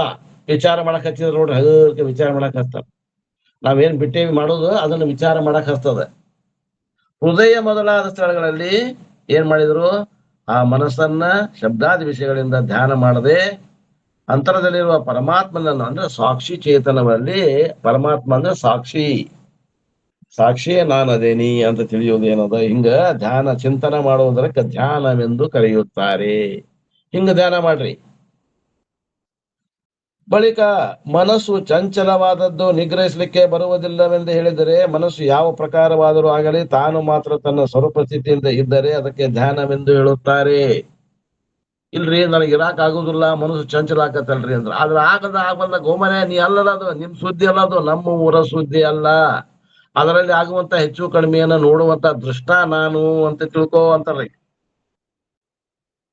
ಮನವು ಆವತೆರನಾಗೆ ತನಗೇನೆಂದರಿದು ತನ್ನನೇ ತನ್ನೋಳು ಎಡೆಬಿಡವಿಲ್ಲದೆ ನಿಲ್ಲದೆ ಅನುಚಿಂತನಗೈಯುತ್ತಿರಲದೆ ತದ್ಧ್ಯಾನವೆನಿಪುದು ಶಾಸ್ತ್ರಾನುಮತದಿಂದ. ನೋಡ್ರಿ, ಹಿಂಗ ತಿಳ್ಕೊಂಡ್ರೆ ಇದು ಶಾಸ್ತ್ರದ ಬಲ ಐತಿ. ಇದಕ್ಕೆ ನಾವು ಕಲ್ಪನಾ ಮಾಡಿ ಹೇಳಕತ್ತಿಲ್ಲ, ವೇದ ಹೇಳ್ತದ, ಉಪನಿಷತ್ತುಗಳು ಹೇಳ್ತಾವೆ. ಮನಸ್ಸು ಬಾಹ್ಯ ವಿಷಯಗಳನ್ನು ಹೊಂದಿ ಅವುಗಳ ವಿಷಯಾಕಾರವಾದಾಗ್ಯಾದರೂ ಕೂಡ ಅದರಿಂದ ತನಗೆ ಯಾವ ಅನರ್ಥವೂ ಇಲ್ಲ. ಗಾಬರಿ ಆಗಕ್ ಹೋಗ್ಬೇಡ್ರಿ, ಅದಕ್ಕೆ ರೂಢ ಐತಿ. ಒಮ್ಮಗಲೆ ನಿರ್ವಿಷಯದಾಗ ನಿಲ್ಲ ಅಂದ್ರೆ ಅದೇನ ರೊಟ್ಟಿ ಪಲ್ಯ ಏನ ತಿನ್ನಾಕ ಒಮ್ಮಗಲೆ ಕಷ್ಟ ಆಗ್ತದೆ, ಹೋಗುದ ಅದು. ಒಬ್ಬವ ರಾಜ ಮಂಗ್ಯಾನ PA ಮಾಡ್ಕೊಂಡಿದ್ದಂತ. ಮಂಗ್ಯ ಮಂಗ್ಯ ಮಂಗ್ಯ ಅಂದ್ರೆ ಏನ್ರಿ, ಮನಸ್ಸನ್ನ PA ಮಾಡ್ಕೊಂಡಿದ್ದ ಅಂತ ಅರ್ಥ. ಅದನ್ನ ತಗೊಂಡು ಅವ ವೈಯಾಳಿಗೆ ಹೊಂಟ. ಜನರ ಹತ್ರ ವರ್ಷಕ್ಕೊಮ್ಮೆ ವೈಯಾಳಿ ಅಂತ ಮಾಡ್ತಿದ್ರ ಅವಾಗಿನ ಕಾಲಕ್ಕೆ. ಏನ್ರದು ವೈಯಾಳಿ ಅಂದ್ರ ಇದು ಮಾಡ್ತಾರ್ರಿ, ಮೆರವಣಿಗೆ ಮಾಡ್ತಾರ ರಾಜ. ವೈಯಾಳಿ ಹಾ, ಅವಾಗ ಅವ ಮತ್ತೆ PA ಮಾಡ್ಕೊಂಡ ಮನಸ್ಸಂದ್ರ ಮನಸ್ಸನ್ನು ಬಾಜು ಕುಂಡ್ರಿಸ್ಕೊಂಡಿದ್ದ ತನ್ನ ರಥದಾಗ. ಅದ ಮನಸ್ಸು ಎಲ್ಲೆಲ್ಲೇ ಹೊಲಸು ಬರ್ತದ ಅಲ್ಲಿ ಹೋಗಿ ಟಣ್ಣಂತ ಜಿಗೋದು, ಹೋಗಿ ತಿಂದು ಬರುವುದು. ಅದನ್ನು ನೋಡ್ತಿದ್ದವ ರಾಜ. ಏನು ಇದಕ್ಕೆ ಎಂತ ಸ್ಥಾನಮಾನ ಕೊಟ್ರು ಇದು ತನ್ನ ಗುಣ ಬಿಡ್ಲಿಲ್ಲಲ್ಲ ಅಂತ ಅವ ತಿಳ್ಕೊತಿದ್ದ. ಆದ್ರ ಅದನ್ನೇನ ಅದ್ ಏನ್ ಮಾಡಕ್ ಬರಂಗಿಲ್ಲ, ಅದು ಹೋಗುದ ಮನಸ್ಸು ಹರಿದು ಹೋಗ್ತದ. ಹೋದಾಗ ಒಮ್ಮೆ ಅದಕ್ಕೆ ಹೊಡಿಬೇಕು, ಕರ್ಕೊಂಡ್ ಬರ್ಬೇಕು. ಮಂಗ್ಯಾನ್ ಅಂತ ಮನಸ್ಸದ, ಅದನ್ನ ಕರ್ಕೊಂಡ್ ಬರ್ಬೇಕು, ಹೋಗ್ತದ. ವಿಷಯಗಳಿಗೆ ಹೋಗ್ಬೇಡ ಅಂದ್ರ ಅವ್ರು ರಂಜನಿ ಅದಾವಲ್ಲ, ಅನೇಕ ಜನ್ಮದ ಸಂಸ್ಕಾರ ಐತಿ. ಒಂದ್ ಸಲ ಹೋಗಿ ಬರ್ತೇನೆ ಅಂತದ. ಇವತ್ತ RCB ಐತಿ ನೋಡ್ತೇನೆ ಅಂತದ. ಚುಪ್ ಅನ್ಬೇಕವ್. ಒಮ್ಮೆ ಯಾವಾಗಾರ ಹೋಗ್ತೈತಿ ಕೈ ತಪ್ಪಿ ಹೋತಂದ್ರ ಹೋಗ್ಲಿ ಬಿಡಿ, ಏನತ್ತ RCB ನೋಡಿ ಬರುದು ಏನದ. RCB ಇದ್ದಾಗ ಒಮ್ಮೆ ನೋಡ್ರಿ ಮ್ಯಾಚ್ IPL. ಮಕ್ಳು ಕರಿತಾವ, ಸಿನಿಮಾಕ್ ಹೋಗೋಣ ಬರ್ರಿ, ನದಿ ಸಮುದ್ರ ತೀರಕ್ ಹೋಗೋಣ ಬರ್ರಿ. ಒಮ್ಮೆ 4 ಸಲ ಬ್ಯಾಡ ಅಂದ್ರೆ ಒಮ್ಮೆ ಏನಪ್ಪಾ ನಮ್ಮಪ್ಪ ಎಲ್ಲೂ ಬರೋದೇ ಇಲ್ಲ, ಏನ್ ಒಮ್ಮೆರ ಹೋಗಿ ಬರ್ರಿ, ಏನ್ ಆಕತಿ. ಒಮ್ಮೆ ಹೋಗಿ ಬರ್ರಿ, ಹೋದ್ರ ಹೋಗ್ಲಕ್ಕ ಹೋಗವ್ ನಾನಲ್ಲ ತಿಳ್ಕೊಂಡು ಹೋಗಿ ಬರ್ರಿ. ಮನಸ್ಸು ಹೊಂಟೈತಿ, ನಾನಲ್ಲ. ಬಾಹ್ಯ ವಿಷಯಗಳನ್ನು ಹೊಂದಿ ಅವುಗಳ ವಿಷಯಾಕಾರವಾದಾಗಿ ಆದ್ರೂ ಕೂಡ ಅದರಿಂದ ತನಗೆ ಯಾವ ಅನರ್ಥವೂ ಇಲ್ಲ ಎಂದು ನಿಶ್ಚಯವಾಗಿ ತಿಳಿಯಿರಿ. ಅದು ತಿಳಿಯೋರು ನೀವು ಅದಿರಿ, ಆ ಮನಸ್ಸು ನೀವು ಅಲ್ಲ. ಅಂತ ಮನಸ್ಸನ್ನು ಅರಿಯುವಂತ ಅರಿವೇ ನಾನು ಆಗಿರುವೆನೆಂದು ತಿಳಿದು ತನ್ನನ್ನು ತಾನು ಸ್ಮರಣ ಮಾಡುತ್ತಿರಲು ಅದಕ್ಕೆ ಇದು ಶಾಸ್ತ್ರ ಸಮ್ಮತವಾದ ಧ್ಯಾನ ಅಂತ ಕರೀತಾರೆ ನೋಡಿ. ಇದನ್ನ ಏನ್ ಮಾಡಕ್ ಏನಾರ ರೊಕ್ಕ ಬೇಕೇನ್ರಿ? ಇದಕ್ಕೆ ಏನು ರೊಕ್ಕ ಇಲ್ಲ, ರೂಪಾಯಿ ಇಲ್ಲ.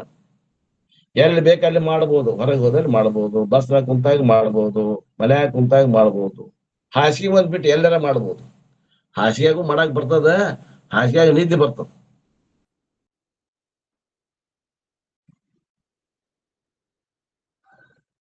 ಮನಸ್ಸು ತನ್ನ ಅಧೀನವಾಗಿ ಸ್ವಯಂ ಪ್ರಕಾಶ ರೂಪ ಆತ್ಮಾನುಸಂಧಾನದಲ್ಲಿರುವುದೇ ಧ್ಯಾನವೆಂದು ಹೇಳುತ್ತಾರೆ. ಅದಕ್ಕೆ ಲಕ್ಷಣ ಹೇಳ್ತಾರೆ, ಆತ್ಮ ಲಕ್ಷಣ ಹೇಳ್ತಾರೆ. ಆ ಲಕ್ಷಣ ಹಿಡ್ಕೊಂಡು ಆ ಸ್ವರೂಪದಾಗಿ ಇರಾಕ ಪ್ರಯತ್ನ ಮಾಡ್ಬೇಕು. ಮನ ತನ್ನ ವಶವರ್ತಿ ಎನಿಸಿ, ತನ್ನ ವಶದಾಗ ಸಿಕ್ಕೈತಿ, ನಾ ಹೇಳ್ದಂಗೆ ಕೆಳಗತ್ತೈತಿ ಮನಸ್ಸು. ತಾನದಕ್ಕೆ ಬೇರೆ ಎನಿಸಿ, ಅದಕ್ಕೆ ಬೇರೆ ಆಗಿ ಮತ್ತೊಂದರೊಳು ಒಂದದೆ, ಮತ್ತೊಂದರ ಒಂದು ಯಾವ ವಿಷಯದಲ್ಲಿ ಕೂಡದೆ ಘನಚಿದಾತ್ಮನ ಅನುಸಂಧಾನದೋಳು ಒಳಗೂಡಿದೆ. ಆ ಚಿದಾತ್ಮ ಚಿದ್ರೂಪ, ಆನಂದ ರೂಪ, ಸಚ್ಚಿದಾನಂದ ರೂಪ ಅವನ ಅನುಸಂಧಾನದಲ್ಲಿ ಒಳಗೂಡಿದೆ ತನಗೆ ತದ್ಧ್ಯಾನವೆಂದೆನಿಸುವುದು. ಇದಕ್ಕಂತಾರ ಧ್ಯಾನ ಧ್ಯಾನ ಧ್ಯಾನ. ತನ್ನ ಆಧೀನವಾಗಿರುವಂತಹ ಮನಸ್ಸಿಗೆ ಭಿನ್ನವಾಗಿರುವೆನೆಂದು ತಿಳಿದು ತಾನು ದೇಹಾದಿಗಳಲ್ಲಿ ತಾದಾತ್ಮ ಅಧ್ಯಾಸವುಳ್ಳವನಾಗದೆ ವ್ಯಾಪಕವಾದ ಚಿದ್ರೂಪಾತ್ಮನ ಅನುಸಂಧಾನ ಕೂಡಿಕೊಂಡಿರೋದು ಅದಕ್ಕೆ ಧ್ಯಾನವೆಂದು ಹೇಳುತ್ತಾರೆ. ಬಳಿಕ ಮನಸ್ಸನ್ನು ನಿರೋಧಿಸಲು ಯಾವ ಆನಂದ ತೋರುವುದು ಅದರಲ್ಲಿ ತಾನು ಮೈ ಮರೆತಿರುವುದೇ ಧ್ಯಾನವೆಂದು ಹೇಳುತ್ತಾರೆ. ಇದು ಕೊನೆಯ ಹಂತ.